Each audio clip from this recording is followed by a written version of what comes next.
আমরা দেশে থাকি না? হ্যাঁ ঠিক আছে। আপনি বলেন কেন যে আল্লাহু আকবার একবারই ছাড় দেয় না? আমাদের প্রত্যেকটা এই যে প্রোগ্রামে দেখো না এই জায়গাতে আমি কি বুঝতে পারছি চাকে শোনেন। না এখানে যে কোরআন শরীফ তেলাওয়াত হলো একবারই দিছে আল্লাহু আকবার হাম্মাম করতে আর দেয়নি, এটা ঠিক না। তার মানে দিছে তো না, তার মানে দেয়নি, দিছে তো। একবার দেখ 10 বার দেখ দিছে। আপনারা কোন আওয়ামী লীগের মধ্যে দিছে? আপনি তো বললেন একবারই দিছে আর দেয়নি, এটা তো ঠিক না। আগে কথাটা বলি তো, আপনি বলেন কিন্তু সঠিক তথ্য দেন, ভুল তথ্য দেন কেন? বল। না আমরা ওয়াজ করছি তো, ওয়াজ করতেছি, কিন্তু আসলে অতিথি এসে যদি এরকম কথা বলে তাহলে তো হবে না। না ওয়াজ করবেন, আপনি সত্যি কথা বলবেন। আরে সত্যি তো বলতেছি, আপনাকে দেয়নি তা বললেন, দিছে তো। হ্যাঁ, দেওয়ার মধ্যে যাই থাকে, জনসমাবেশে না দেখ যায়, জনসমাবেশে দেওয়ার পরে আমি বলতেছি জনসমাবেশে যদি দেওয়ার পরে তারা তো দিবেই, ঠিক কিনা বলেন? যারা জনগণের মধ্যে দেয় তারা যে দিবে এ ব্যাপারে সন্দেহ আছে? বোঝা লাগবে তো। আমরা গোপনে অনেক ভালো কাজ করি, কিন্তু প্রকাশ্যে ভালো কাজ করা যায়? কিন্তু এটা সালাউদ্দিন কাদের চৌধুরীর ছেলে করেছে, হাজার হাজার লোকের সামনে তাকবীর দিয়েছে, বিএনপির যত লোক সামনে ছিল কেউ মুখ বন্ধ করেছিল না, সবাই আল্লাহু আকবার বলেছে। আমি এই কথাই তো বলতে চাচ্ছি। হ্যাঁ তাহলে দিছে তো, দেওয়ার দল। আল্লাহু আকবার দেওয়ার দল না? আল্লাহু আকবার দিলে কি হয় আপনি কোন? খালি খুশি। আপনি যখন দুনিয়াতে জন্ম নিয়েছেন আপনার ডান কান্দে আল্লাহু আকবার, বাম কান্দে কিয়ামত আল্লাহু আকবার। যখন দুনিয়া থেকে মৃত্যুবরণ করবেন আপনার লাশ সামনে নিয়ে আবার আল্লাহু আকবার বলে নিয়ত হবে। জোরে কোন কথা ঠিক কি না? সেটাই বুঝাবার চাচ্ছি। কিন্তু বাংলাদেশে একটা দল তো আল্লাহু আকবার চাই না, জয় বাংলা কয়া শুরু হয়। জোরে কোন কথা ঠিক কি না? তো আমরা যারা এখানে বসেছি, কোরআন শরীফ যখন তেলাওয়াত হবে, ওয়াইজা তুলিয়াত আলাইহিম আয়াতুহু জাদাতুহুম ঈমানান, কোরআনের তেলাওয়াত শুনলে মানুষের ঈমান বৃদ্ধি পায়, আর ঈমান বাড়ার লক্ষণ হলো শয়তানকে তাড়ানো। জোরে কোন কথা ঠিক কি না? আপনারা বলেন তো কোন দোয়া করলে শয়তান চলে যায়?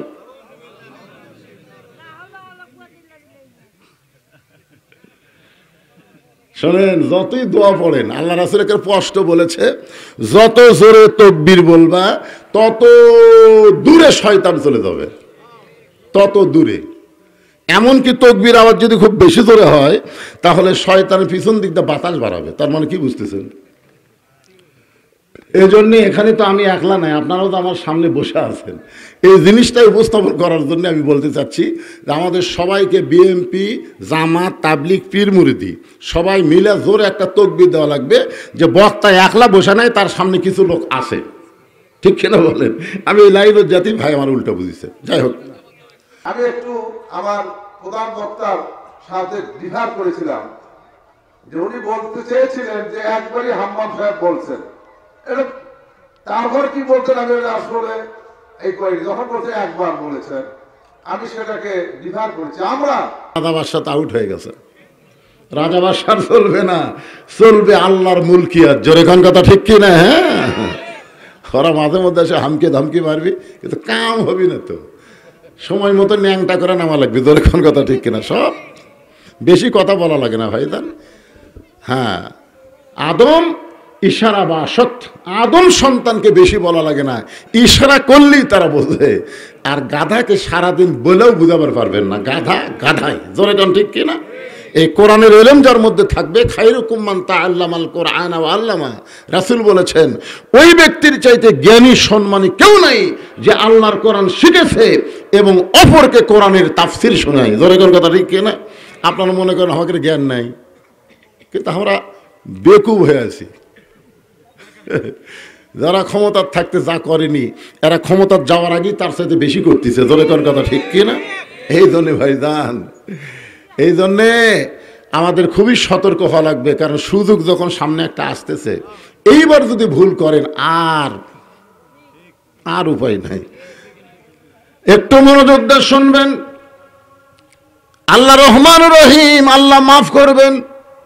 বুখারী শরীফের হাদিসের মধ্যে আছে, আল্লাহ রাসূল বলেন, ওগো আমার উম্মতেরা, তোমাদের কাছে আমার প্রশ্ন হলো আমি নবীর দয়া বেশি না আল্লাহর দয়া বেশি? আমাদের ধারণা হচ্ছে নবীর দয়া বেশি।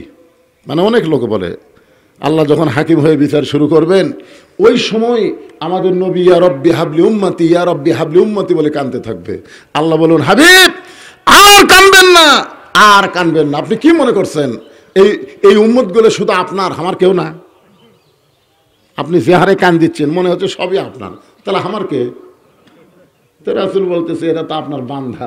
তা আজকে শুনে নেন, নবী তার উম্মতকে যেমন ভালোবাসে, আল্লাহ তার বান্দা বান্দিকে তার চাইতে বেশি ভালোবাসে।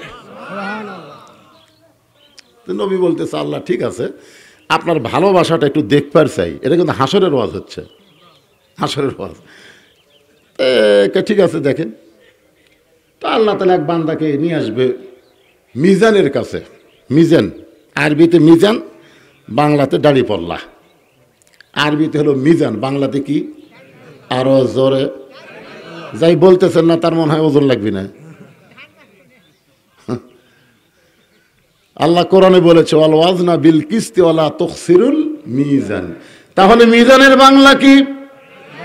আরো জোরে, জোরসে বলুন, জোর হলো না, আরো জোরে, ভালো করে দাঁড়িপাল্লা সাইনবোর্ড দিও।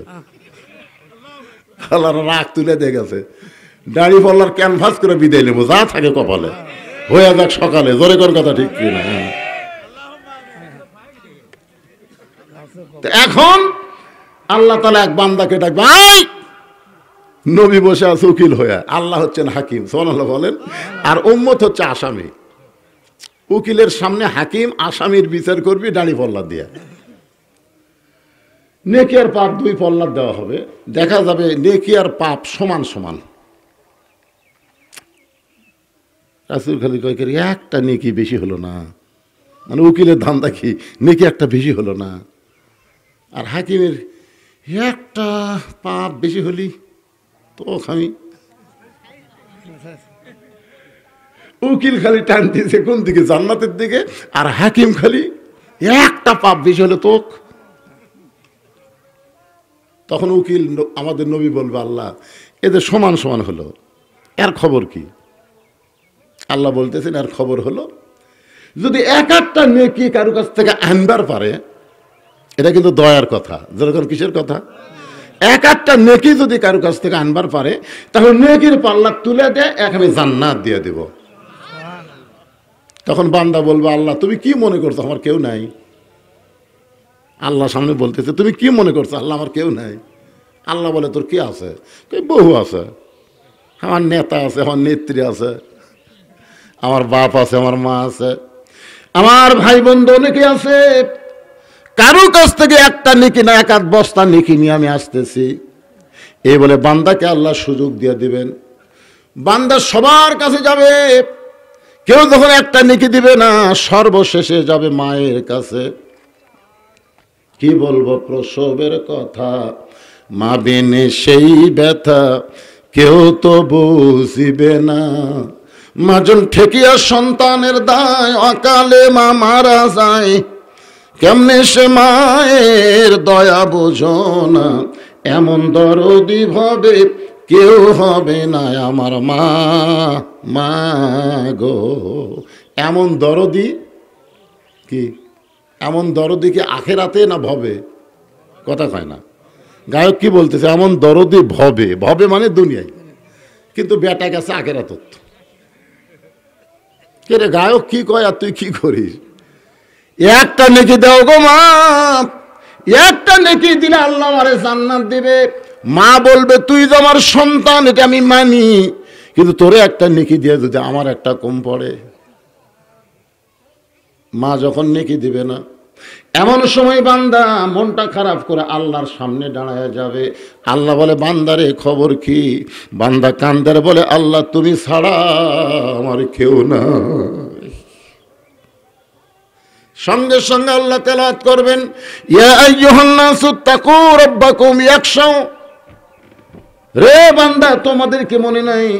লা ইয়াসওয়ালিদুন আন ওয়ালাদিহি ওয়ালা মাউলুদুন হুয়া জাযিন আন ওয়ালিদিহি শাইয়া। মানুষ রে, তোমরা সেই দিনকে ভয় করো যেদিন পিতা পুত্রকে চিনবে না, পুত্র তার পিতাকে চিনবে না। কেউ যখন কাউরে চিনবে না, মা তার সন্তান বলে পরিচয় দেবে না, সেই দিনটা হলো আজকে তোমার বিচারের দিন। তো তোর আমি আল্লাহ ছাড়া যে কেউ নাই, এ কথাটা খালি দুনিয়া বুঝলি তো তোর নেকির পাল্লা ভারী হতো। তুই আজকে হাসের ময়দানে বললি যে আপনি কি মনে করছেন আমার কেউ নাই, আজকেও তুই আমার সামনে বললি যে আপনি কি মনে করছেন আল্লাহ আমার কেউ নাই, আবার ঘুরে এসে করছো কি আল্লাহ আপনি ছাড়া আমার কেউ নেই। আল্লাহর যত ইবাদত আছে ভাইজান, ওই মসজিদের মধ্যে যে ইবাদতটা করবেন এইটা আল্লাহ নিজের নামে দলিল করে লিখেছেন, ইন্না সালাতি ওয়া নুসুখি ওয়া মাহইয়ায়া ওয়া মামাতি লিল্লাহি রাব্বিল আলামিন। নিশ্চয় নামাজ, কুরবানি, জীবন মৃত্যু সব কার জন্য? তাহলে নামাজ তো আমাদের জন্য পড়ি না, আমরা নামাজ আদায় করি আল্লাহর জন্য। ধরে কান কার জন্যে? বাপ কামাই করে কার জন্যে? ছেলের জন্যে। আর আমরা নামাজ পড়ি কার জন্যে? দেখছেন আল্লাহ কয় ফালিয়াবুদু রাব্বা হাযাল বাইত আল্লাযী আত'আমাহুম মিন জু'ইন ওয়া আমানাহুম মিন খাউফ। বান্দা এই ঘরের মালিকের গোলামি কর, আমি আল্লাহ দুনিয়াতে দুইটা পুরস্কার তোকে সাথে সাথে দিব। এক নম্বর পুরস্কার হলো তোর রেজেকের কোনো পেরেশানি থাকবে না। ভারত যতই চেষ্টা করুক সবকিছু বন্ধ করে দিল, বাংলার মুসলমানের রেজেক বন্ধ করতে পারবে না। জোরে কর কথা ঠিক কি না? পেজ বন্ধ করে দিবি, চিনি বন্ধ করে দিবি, আল্লাহ কয় তোর কে জন্য রেজেক বন্ধ হবি রে। আজকে কলকাতারা কি কয় আমাকে সব আর কিছু চলতেছে না, তোরা পেজ বন্ধ করবো।